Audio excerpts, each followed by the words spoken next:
Assalamu alaikum. Welcome to Earthcon Education channel.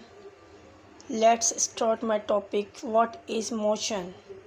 Question number 1. Answer: a thing which is change its position is in motion. Question number 2.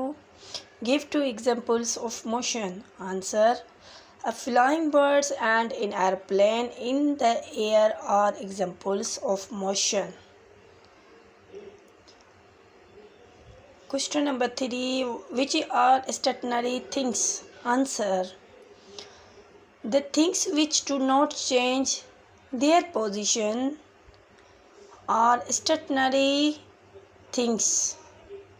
Question number 4. What is a force?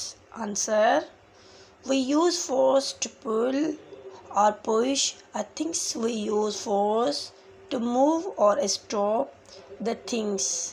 If you like this video, subscribe my channel. Bye bye. Allah Hafiz.